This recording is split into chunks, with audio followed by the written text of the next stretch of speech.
Une fois descendus à terre, ils virent un feu de braise sur lequel on avait disposé du poisson et du pain.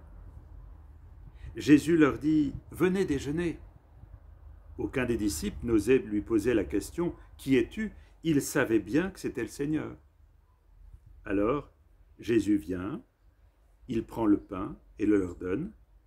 Il fit de même avec le poisson. Ce fut la 3e fois que Jésus se manifesta à ses disciples depuis qu'il s'était relevé d'entre les morts. Après ce repas, Jésus dit à Simon-Pierre, « Simon, fils de Jean, m'aimes-tu plus que ceci ?» Il répondit, « Oui, Seigneur, tu sais que je t'aime. » Et Jésus lui dit alors, « Paie mes agneaux. » Une seconde fois, Jésus lui dit, « Simon, fils de Jean, m'aimes-tu » Il répondit, « Oui, Seigneur, tu sais que je t'aime. » Jésus lui dit, « Sois le berger de mes brebis. » Une 3e fois, il dit, « Simon, fils de Jean, m'aimes-tu » Pierre fut attristé de ce que Jésus lui avait dit une 3e fois, « M'aimes-tu » Et il reprit, « Seigneur, toi qui connais tout, tu sais bien que je t'aime. » Et Jésus lui dit, « Paie mes brebis. » En vérité, je te le dis, quand tu étais jeune, tu nouais ta ceinture et tu allais où tu voulais. Lorsque tu seras devenu vieux, tu étendras les mains, et c'est un autre qui nouera ta ceinture, qui te conduira là où tu ne voudrais pas. Jésus parla ainsi pour indiquer de quelle mort Pierre devait glorifier Dieu. Et après cette parole, il lui dit, « Suis-moi. » Voilà, c'est donc dans l'évangile de Jean. J'ai d'abord pris au chapitre 21, le verset 10, et ensuite j'ai lu du verset 12 au verset 19. Donc Jean 21, 10, et ensuite 12 à 19. Voilà, je trouve ce texte est magnifique. Alors, cette scène se situe donc après la résurrection, donc après la passion, après aussi le reniement de Pierre. Et Pierre est encore tout tourmenté de culpabilité d'avoir renié Jésus. Il faut se resituer dans ce moment. Pierre, il était prêt à mourir pour Jésus, hein, il ne faut pas croire, ce n'est pas de la lâcheté. Si Pierre a trahi, c'est parce qu'il ne comprenait plus. Il ne comprenait plus Jésus. Vous voyez, Pierre avait encore dans l'idée que Jésus allait prendre le pouvoir de manière triomphale. Et jusqu'au moment où Jésus est arrêté, eh bien Pierre est encore dans l'illusion que tout peut se renverser et que le triomphe de Jésus peut arriver et le royaume nouveau arriver en même temps. Et je crois que le moment où Pierre va vraiment chavirer, c'est quand il sort l'épée pour se battre et peut-être pour mourir pour Jésus, pour que Jésus puisse prendre possession de son règne. Et il va trancher l'oreille d'un soldat qui vient pour arrêter Jésus, et Jésus va dire à Pierre, « Rengaine ton épée, c'est pas comme ça qu'on va faire. » Et il va guérir l'oreille du soldat qui était venu l'arrêter. Alors là, Pierre ne comprend plus rien. Pierre était prêt à mourir pour un Messie triomphant.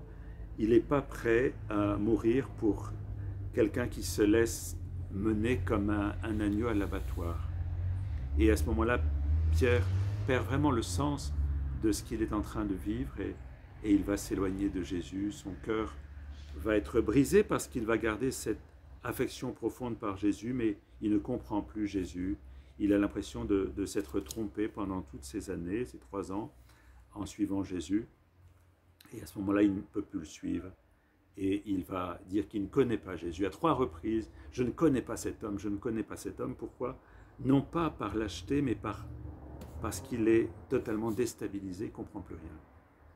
Et peut-être que dans nos vies, on est prêt à la force du poignet à faire des choses, mais quand la faiblesse apparaît, elle nous fait peur.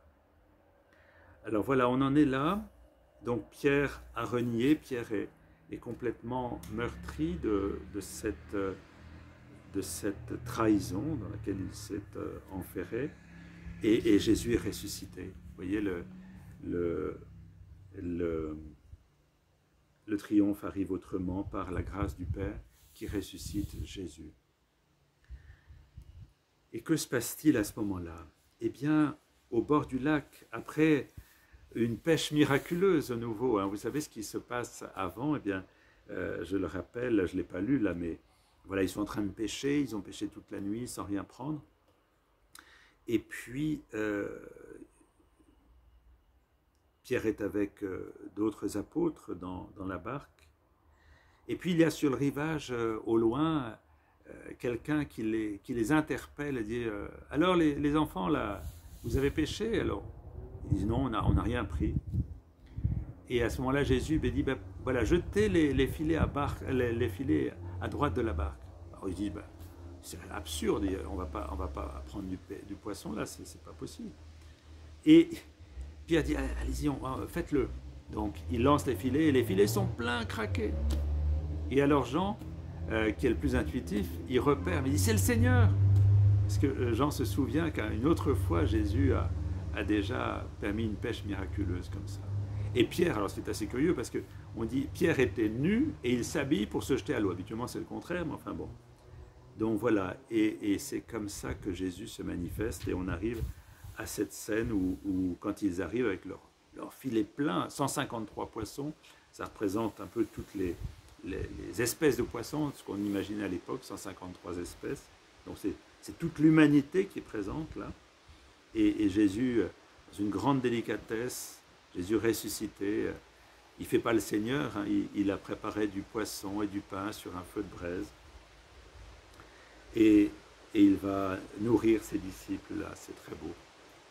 Et après, il emmène Pierre à l'écart et il va l'interroger. Il va l'interroger sur son amour pour lui. Quel est l'amour que Pierre porte à Jésus? Alors c'est difficile, parce que Pierre vient de trahir, de renier.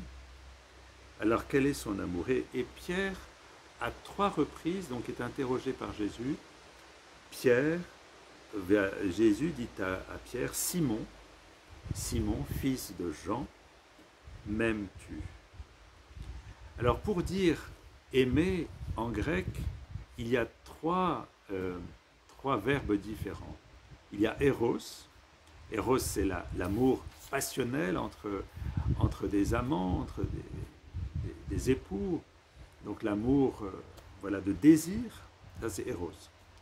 Ensuite, il y a philéi.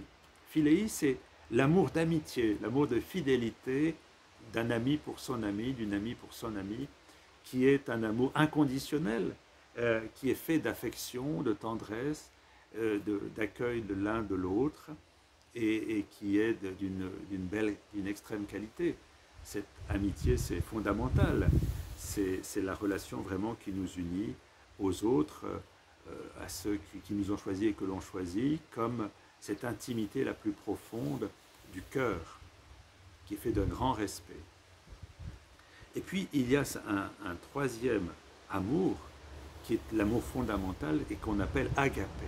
Alors l'agapé, c'est l'amour tel qu'il est en Dieu, c'est-à-dire un amour feu, l'amour qui anime le Christ, qui fait que le Christ va aller jusqu'à donner sa vie pour ses amis.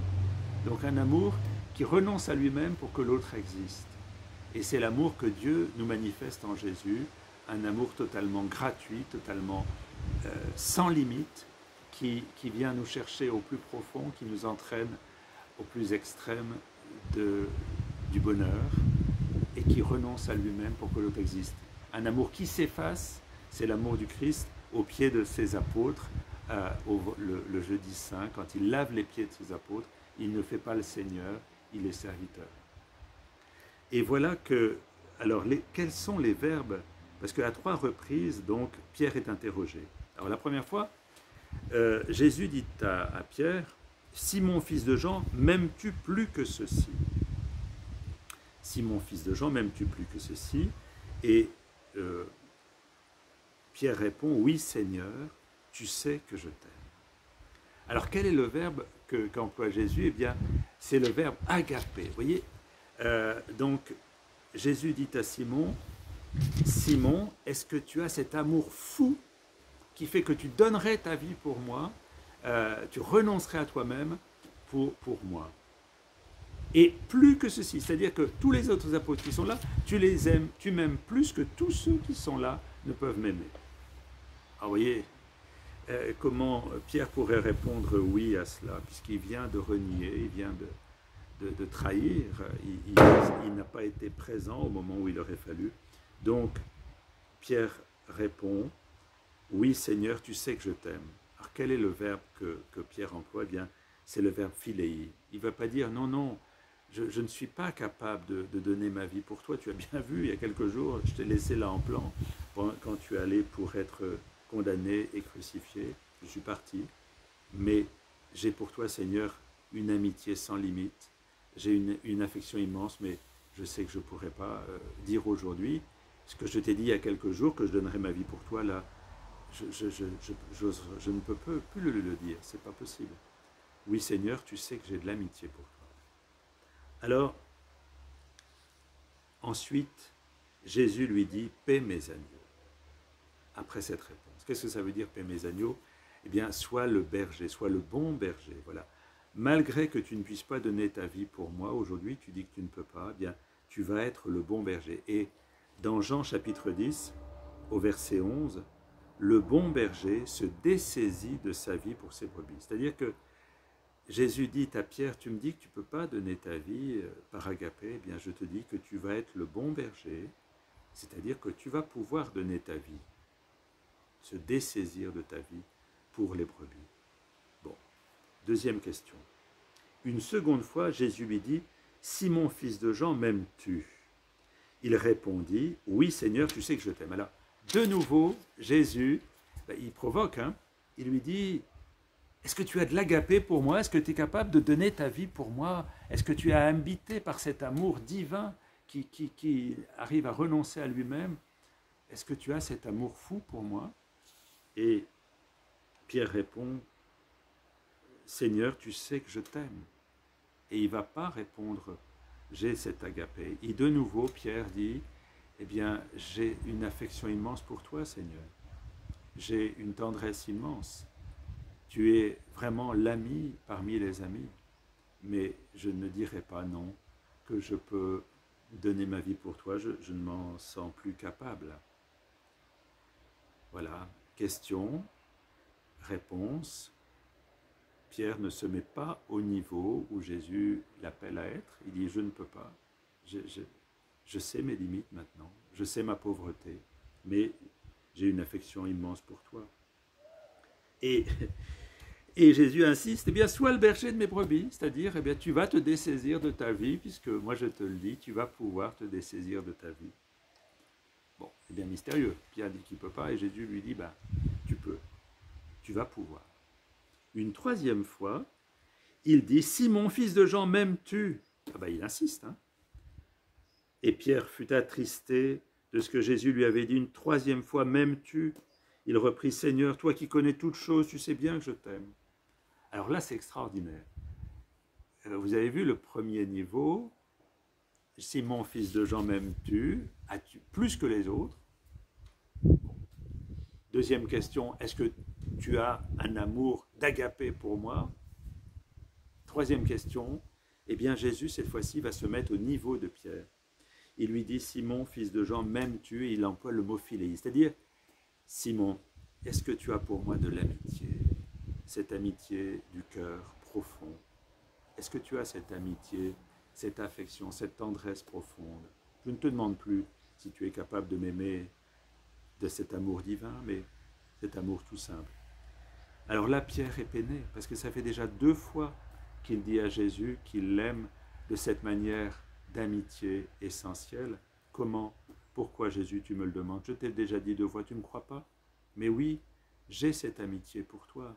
Je n'ai plus la prétention d'aller risquer ma vie, mais oui, je suis infiniment attaché à toi.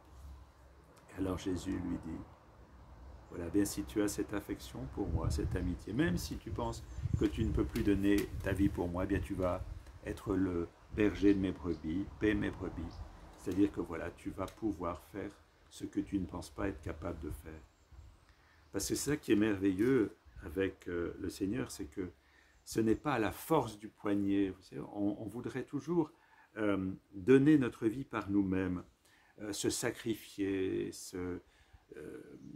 avoir des mérites, parce qu'on se pense indigne de l'amour de Dieu. Or, à chaque messe, on dit « Seigneur, je ne suis pas digne de te recevoir, mais dis seulement une parole et je serai guéri. » Et c'est quoi cette parole?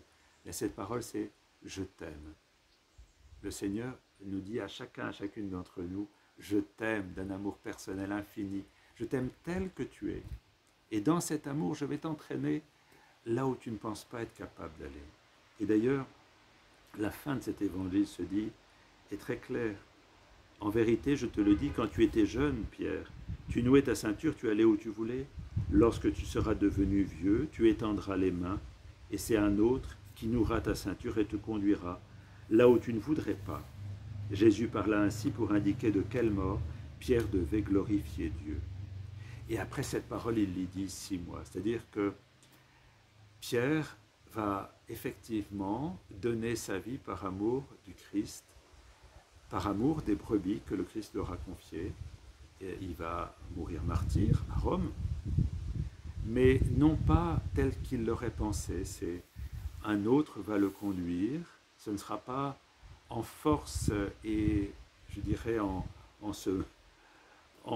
s'automutilant, en se brimant en lui la vie, mais en accueillant une vie plus forte, qui est un amour sans limite, et en se laissant entraîner par cet amour dans une douceur qui permet le don, qui permet un don qui se fait, je dirais, naturellement, qui se fait tendrement, et qui petit à petit permet de tout lâcher pour celui qui nous appelle et qui nous aime. Il a fallu que Pierre descende de son idée qu'il était capable pour recevoir sa capacité d'un autre qui le prend par la main, comme il l'avait pris quand il était en train de couler. Vous savez, il marchait sur l'eau, il a dit « Oh, moi je vais pouvoir marcher avec toi sur l'eau. » Et puis, il a pris peur, il a coulé. Et quand il a saisi la main qui se tendait vers lui, il a marché avec Jésus et s'est retrouvé sur le rivage. C'est toute la vie de Pierre, ça.